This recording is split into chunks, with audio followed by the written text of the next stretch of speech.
भीमराव अम्बेडकर जी की 132वीं जयंती की आप सभी को बहुत बहुत बधाई देता हूँ।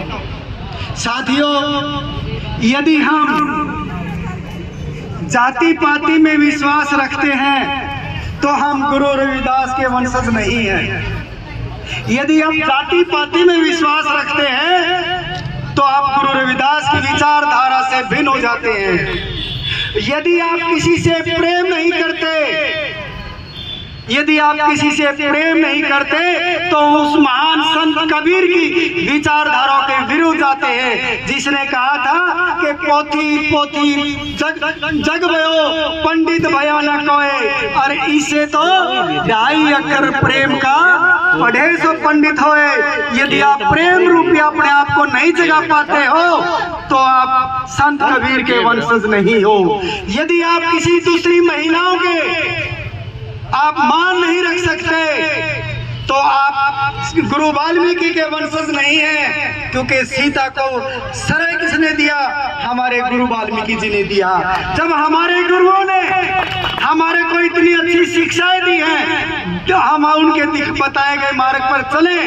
यदि हम जाति पाति में प्यार प्रेम में नहीं रहते तो उन गुरुओं के द्वारा किया गया तप और तपस्या बेकार में जाती है। आप अपने घरों में जाओ, उनकी शिक्षाओं का प्रचार करो, और यदि आप बच्चे को शिक्षित करते हो तो आप बाबा साहब को जो उनका संघर्ष है आप अपने बच्चे में प्रवाहित कर रहे हो। उन्होंने कहा था 1 रोटी कम खाएं मगर अपने बच्चों को जरूर पढ़ाएं। जब आप एक बच्चे को स्कूल में भेजते हो तो आप नमन करिए कि बाबा साहब तेरा धन्यवाद, बाबा साहब तेरा धन्यवाद कि आज तेरी बदौलत मुझे छोटे से बच्चे का एक अच्छे स्कूल में पढ़ाने का मौका मिला।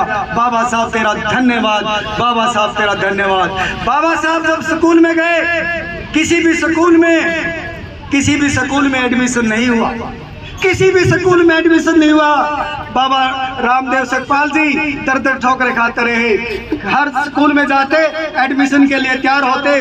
जब जाति का कॉलम आता तो पता लगता कि महार कौम है। जब महार का कॉलम भरते ही स्कूल के जो प्रशासन था, स्कूल की मैनेजमेंट कमेटी कहती थी इस बच्चे का हमारे स्कूल में एडमिशन नहीं हो सकता। सभी स्कूलों वालों ने उसका एडमिशन देने से मना कर दिया।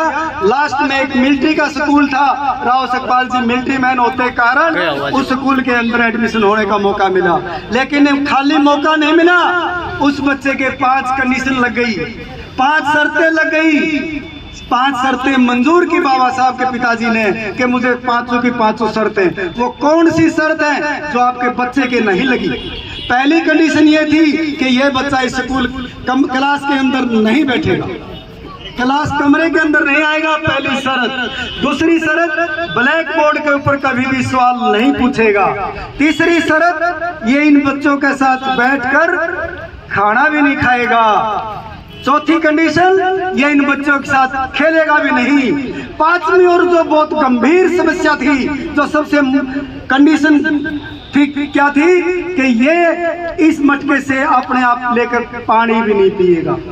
तो ये 5 कंडीशन बाबा साहब के लगती थी। मैं आप सोचता हूँ कि ये कंडीशन किसी हमारे बच्चे की नहीं लगी, हमारे नहीं लगी। ये कोई भी कंडीशन हमारे बच्चे के नहीं लगी, तो इन कंडीशन को दूर करने के लिए हमने बार बार नमन करना चाहिए कि इस विभूति का, इस महान विभूति का, कि हमारे बच्चे को पीछे बैठने के लिए नहीं, बाहर बैठने के लिए अगली पंक्ति में बैठने का मौका मिला।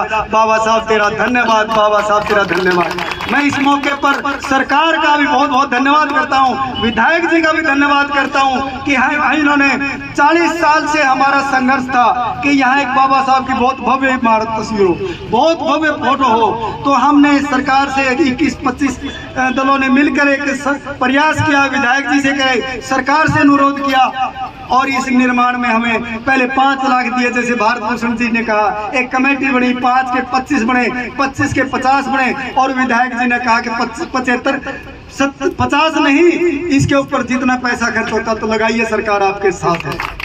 तो आज आप जो भव्य रूप देख रहे हैं, ये आप सभी का योगदान है, हमारी अकेली कमेटी का नहीं है। लेकिन मैं आप सभी से अनुरोध करता हूं कि हर 14 अप्रैल को शाम को 13 अप्रैल को यहाँ कैंडल मार्च हो और 14 अप्रैल को हम अपने बच्चे, महिलाएं, बुजुर्ग, सभी विद्वान आदमी यहाँ बैठकर उल्लास उत्साह के साथ मनाएं और आह्वान करें कि जब भी 14 अप्रैल होगा विधायक और मंत्री यहीं पर आएंगे और एक लाश के साथ सभी जातियों एक तरफ हो गए, तभी यह कहेगा सर्व समाज अम्बेडकरवादी विचारधारा मंच के माध्यम से ये भव्य बाबा साहब की जयंती मनी।